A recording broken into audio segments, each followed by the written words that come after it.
What's up, everybody? Hey, happy Friday. It's Mike Widmer with the Expansion Real Estate Group here. Here for our monthly market update. Can you believe it is July already? I literally can't believe it's halfway through the year.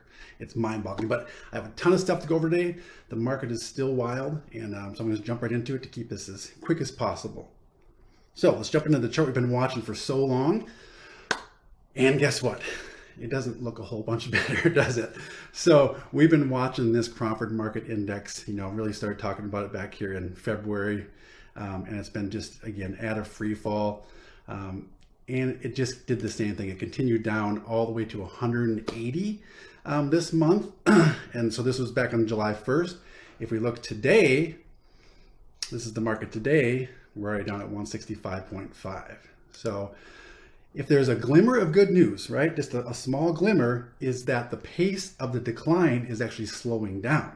So right now we're at about 165, which is about a 15-point drop about a quarter of the way through the month, which puts us on pace for about a 60-point drop in July, which again is actually an improvement because this month we dropped 113 points, and then last month we dropped 92 points. So this month, if we drop down to 60 points, which will put us right around 120 on the Cromford Index, it's slowing down. But guess what? It kind of has to because we can't just go crashing through the bottom of the market. So if you guys haven't heard me talk about this before, we're getting super close to a balanced market. Okay, so between 110 and 90 is a balanced market. 100 is the actual neutral number, but 110 to 90 is kind of a balanced market overall. If we look at this chart here, so this is the daily chart. Again, you can barely see it, but this curve right here is slightly not going quite as steep down. So again, that is good news for us. And again, this is a compromise, or this is a combination of supply and demand. Right now, supply again is just going up like crazy. Here's a couple numbers. Last month when I did this video, there was 8,754 active listings, active single family homes on the market. Okay, today there's 12,971. 30 days later, that's a 48% increase in the 30 days since I did my last video. That is a lot. And again, 100 here is normal. You guys have probably heard me say this before. In a normal market in Phoenix, we want to have anywhere between 30 and 35,000 houses or homes for sale on the market. So the number I track is single family homes. When we include condos and townhouses and everything that's, mobile homes, that number is right now today is 15,481. So if we double that, that puts us right around 31,000 homes on the market. So again, that number between 30 and 35,000 is right in line with what Michael Orr says here on the supply index. So that is a super interesting stat. So supply is going up at the same time as demand has actually fallen into the red. Interest rates haven't jumped up a whole bunch, but they've stayed pretty steady between 5.5% and 6%, which again is just, it's pricing so many people out of the market just because, average sales price of 500,000 at a 6% rate, that's a big number on a payment, and people just can't afford it with gas prices and food prices and all that stuff. So again, kind of the perfect storm. Demand dropping, supply rising. It feels like the market is very, very slow at the moment, and the index is showing us that. Another interesting chart I want to show you guys here is this one. So we've always talked about, not always, but you've probably heard me say that when we talk about this Cromford Index, it's what we call a leading measure, right? These are actives, these are days on the market, these are showing requests, this is supply and demand, not sales prices, okay? Sales prices are a lag measure. These things tell us what's coming, and then the prices follow along. So this is an interesting chart here because this shows us 4 different things. The blue line is the average price per square foot of homes that are active on the market. It means nobody made an offer, they're not under contract, but they're active, okay? The green line is where the homes are actually going under contract. So somebody's like, hey, that's a pretty good deal.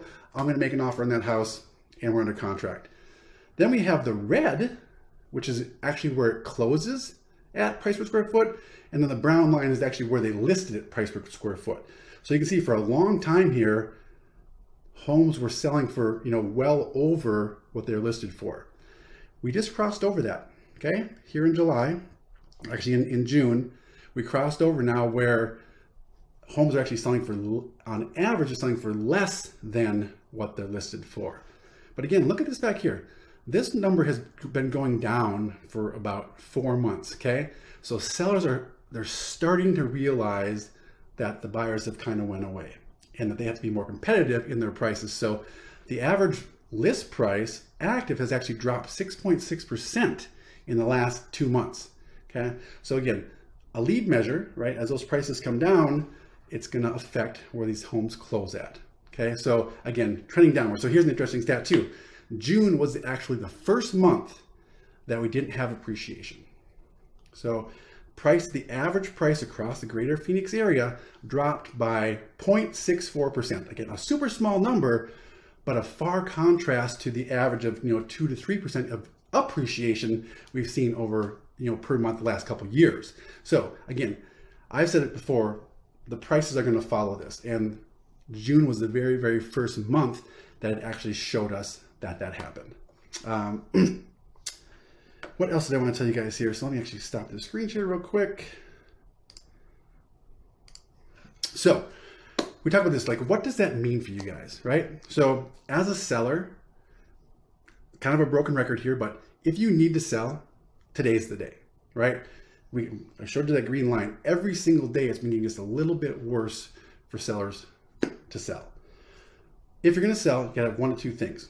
You have to have the best product, or you have to have the best price, right? Buyers are no longer going to overpay for something. They know the market's changed. They know they don't have to. So when you're looking at listing your house, do you have the best product? Do you have like a model home? Is it perfect? Like, can you walk in and like, oh my God, it's an amazing house? If you do, you can still be pretty aggressive with your price because people are still going to pay for that.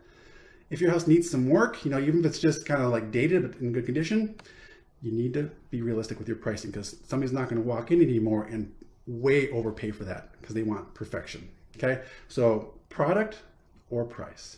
All right, and the second thing is probably start to grasp the fact that you probably have to give some concessions. Okay, buyers are coming in now asking for some closing cost help. One thing I want to talk about for buyers too is people are so scared to buy right now because of the rates. So lenders are getting creative again. We've been through this before. So what they're offering now is what's called a 2-1 buy down. And what that means is, and the cool thing is, we can get the seller to pay for it a lot of times.